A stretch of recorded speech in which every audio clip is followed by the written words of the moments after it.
50 years ago, when he was recruited in a minor seminary in Limerick, Ireland, the United States was considered by his generation as fertile mission territory. For nearly 200 years, a parade of priests arrived here to minister first to the Irish immigrant communities. And coincidentally, a priest was present to bless a brigade of Irish infantrymen on the eve of Gettysburg exactly 150 years ago yesterday. And a statue of him now rests in Gettysburg National Park, the first statue to honor an officer below general rank.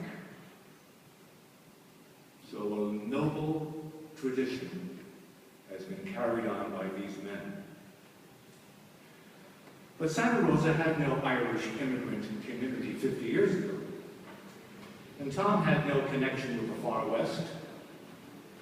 There were no older schoolmates from his college working in Santa Rosa, California.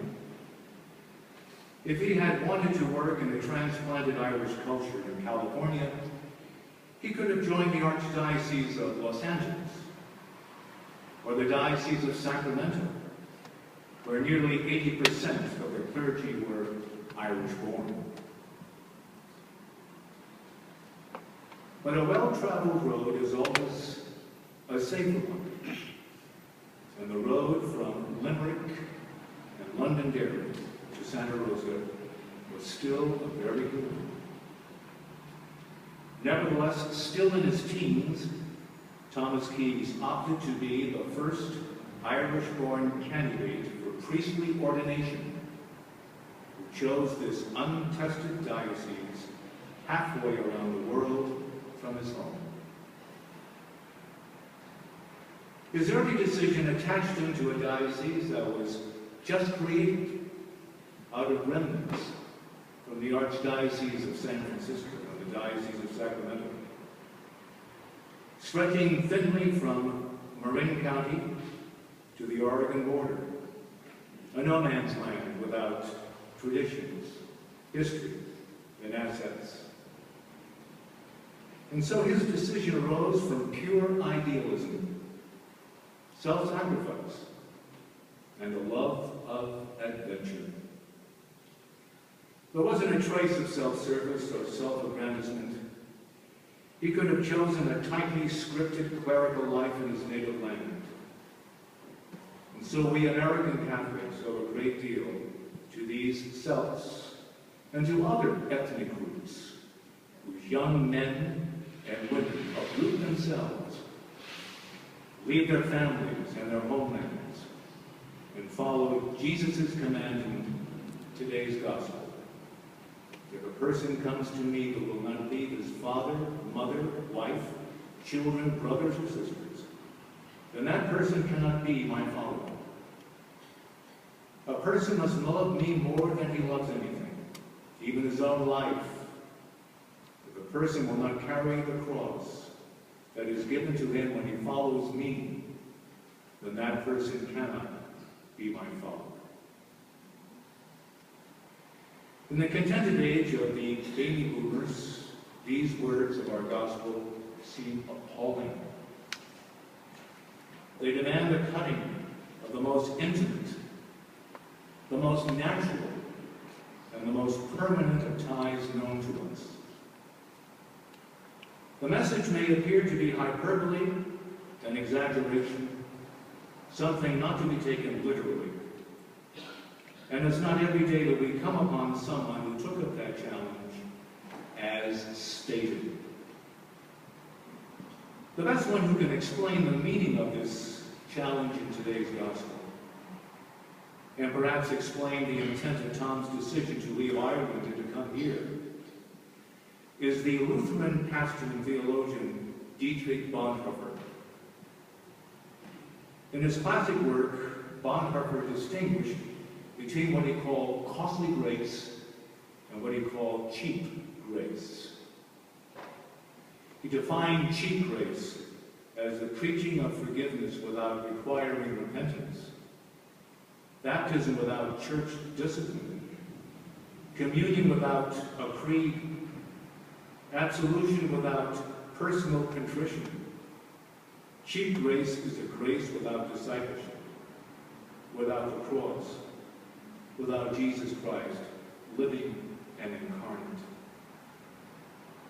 But costly grace, on the other hand, according to Bonhoeffer, is the treasure hidden in the field. For the sake of it, a man will gladly go and sell all that he has. It is the pearl of great price to buy, which the merchant will sell all his goods. It is the kingly rule of Christ, for whose sake a man will pluck out the eye, which may cause him to stumble. It is the call of Jesus Christ at which the disciple leaves his nets and follows him. It is costly, because it will cost a man his life. And it is grace, because it will give that man the only true life. Bonhoeffer's words, like those of today's gospel, may strike some of us as the words of a fanatic, but they are lifted directly, as we have seen, from the Gospels. And so if they are the sentiments of a fanatic, then what does that say about the one who first uttered them? They are indeed the stuff of martyrdom. Less than a month before the end of the Second World War in Europe, Bonhoeffer was led away and executed in a German prison for his witness against the Third Reich. Tom Keyes, along with thousands of other Irish youth a few years ago, and now other foreign-born youth on these days, accepted the same summons without reservation, without fine print, without a safety net, and without the fatalism of true fanatics. Some of them and us measure up to these demands. Some of them and us do not measure up. But all of us and them are promised to shield, to help, and protect. King David expressed this theme in today's psalm. The Lord is my light and my salvation. Whom should I fear? The Lord is my life's refuge. Of whom should I be afraid? The Lord is my light and my salvation. Whom should I fear? The Lord is my life's refuge. Of whom should I be afraid? Granted Tom's motivation as a young priest, he was also gifted with initiative and inherited the ability to deal with the bigger picture.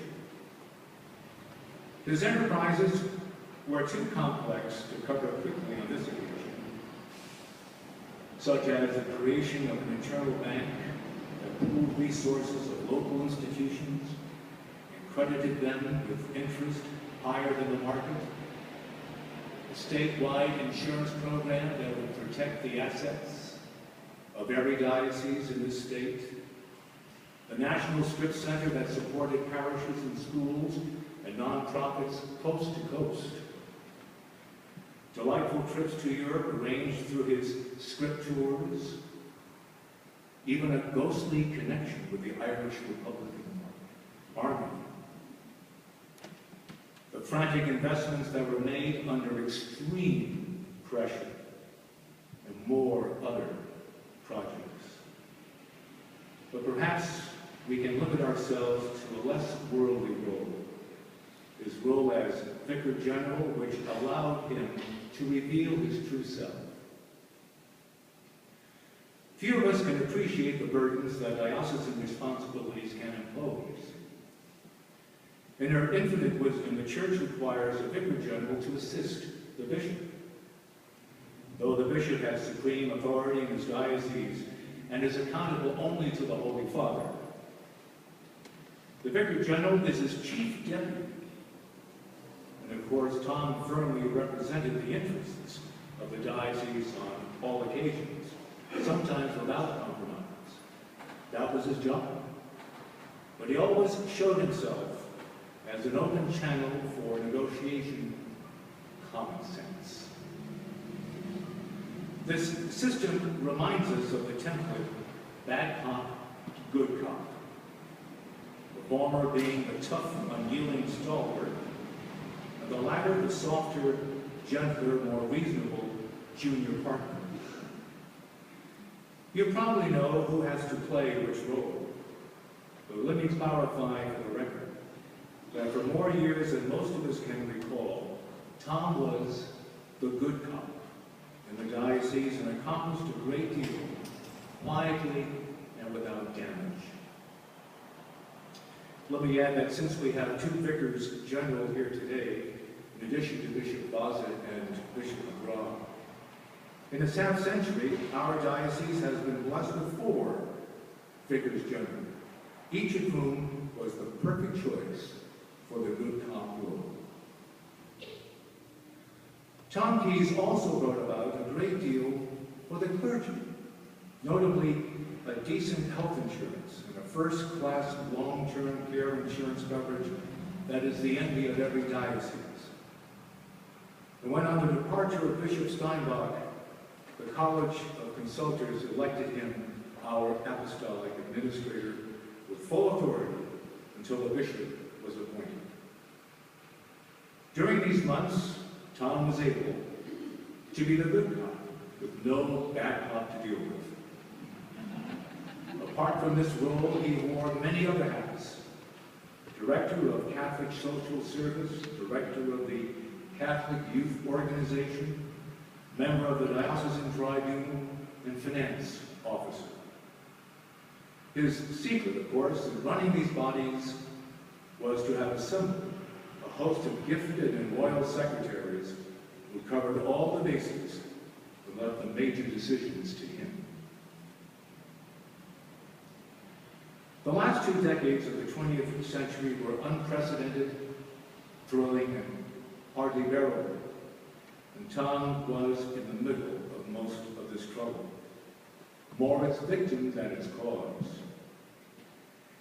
In addition to the circumstances of the time, his health issues never interfered with his duties, but they never disappeared. Without a family history of this disease, he nevertheless contracted adult-onset type 1 diabetes after an automobile accident in Ireland in which his mother was mortally injured. This condition did not allow him to treat it by pills, but condemned him to lifelong injections of insulin. An attack of encephalitis, an acute inflammation of the brain with a high rate of mortality, or permanent disability, confined him for days in the neurological ICU at the University of California Medical Center in San Francisco. Having spent long hours in the unit, the retired bishop, Bishop Hurley, thought that his Vicar General's recovery was miraculous. And it will come as no surprise that Tom's final assignment as a pastor was ended not by retirement, but by heart failure that fastened him for the rest of his life to a portable ventricular assist device, or a heart pump, the first one given in California to a candidate for a transplant, which terminated his active days. Perhaps it was his humor that preserved his sanity through most of this. In the end, he advanced to his last and perhaps his favorite title, that of full-time pastor. Following his friend, Monsignor Fayette's Star of the Valley, Tom was allowed to do what he was trained and ordained to do. One of his last public appearances was at Star of the Valley, and the occasion was the funeral mass of Everett Person, publisher of the Press Democrat. Short of breath and a bit stooped, Tom had been forced to retire from active ministry, and already he was showing the brutal ravages of chronic poor health. This became more evident as the 2 former pastors Jerry Fahey and Tom Keyes were vestling in the sacristy. Tom, his eyes twinkling, asked Jerry to keep his homily short. The problem was that the battery in the heart pump, he said, lasted only 2 hours. And of course, this makes me wonder if he could possibly survive today's homily. Tom remained faithful to what was asked of him until his death in Ireland. Fate had required him to address problems that neither he nor any of his contemporaries were prepared for. But neither would he or could he evade them. His work, as he saw it, was part of the Lord's plan for this embattled diocese. All in all, it was a plan that many may criticize as not perfect, but it was a plan as good as any he knew in those most difficult times and in circumstances beyond his control. Before Dietrich Bonhoeffer was led to the gallows, stripped naked and barefoot, he told another prisoner, "This is the end, but for me it is the beginning of life." A witness to that moment wrote later, "In the almost 50 years that I have worked as a doctor, I have hardly ever seen a man die so entirely submissive to the will of God." As Monsignor Thomas Keyes began his new life a few days ago, would it be so outrageous if we end this homily with a tribute like that to him? And if some of us cannot do that, perhaps we can agree with Bonhoeffer's advice on the grace that counts, written in his prison cell, his final thoughts on forgiveness that reflect today's epistle. Bonhoeffer wrote as follows: "We must learn to regard people less in the light of what they do or omit to do. We must regard people more in the light of what they suffer."